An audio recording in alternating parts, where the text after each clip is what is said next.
Justice Ghosh commission నివేదికను అడ్డం పెట్టుకుని రాజకీయంగా కక్ష సాధించాలని ప్రభుత్వం చూస్తోందని కేసీఆర్, హరీష్ రావు తరపు న్యాయవాదులు హైకోర్టు దృష్టికి తీసుకెళ్లారు.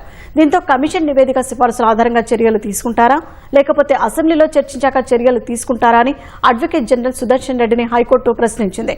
ప్రభుత్వ నిర్ణయం తెలిపేందుకు సమయం కావాలని ఏజీ కోరగా తదుపరి విచారణను శుక్రవారానికి వాయిదా వేసింది.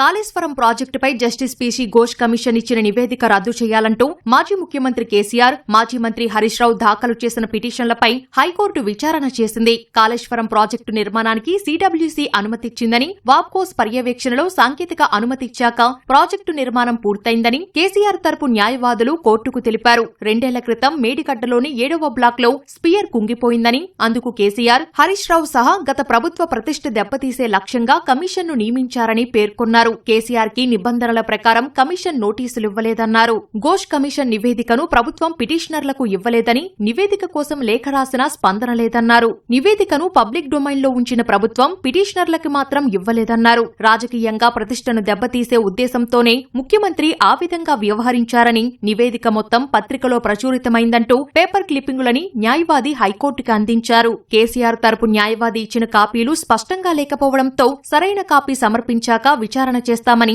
హైకోర్టు పేర్కొంది.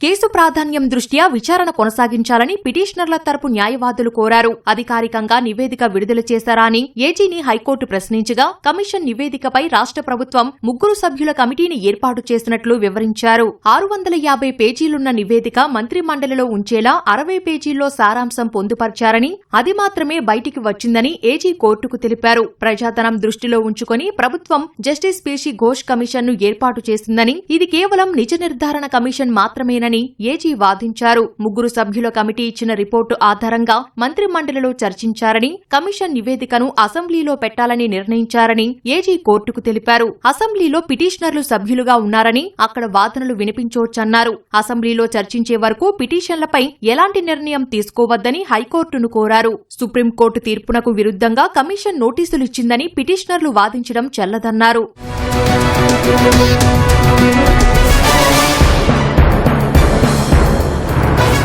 కమిషన్ నివేదిక ఆధారంగా చర్యలు తీసుకుని రాజకీయంగా కక్ష సాధించాలని ప్రభుత్వం చూస్తోందని కేసీఆర్, హరీష్ రావు తరపు న్యాయవాదులు కోర్టు దృష్టికి తీసుకెళ్లారు. నివేదిక ప్రస్తుతం ఏ దశలో ఉందని, కమిషన్ నివేదిక ఆధారంగా చర్యలు తీసుకుంటారా, లేకపోతే అసెంబ్లీ చర్చించాక చర్యలు చేపడతారా అనే విషయం చెప్పాలని హైకోర్టు ఏజీని ప్రశ్నించింది. ప్రభుత్వ నిర్ణయాన్ని చెప్పడానికి సమయం కావాలని కోరడంతో హైకోర్టు తదుపరి విచారణను శుక్రవారానికి వాయిదా వేసింది.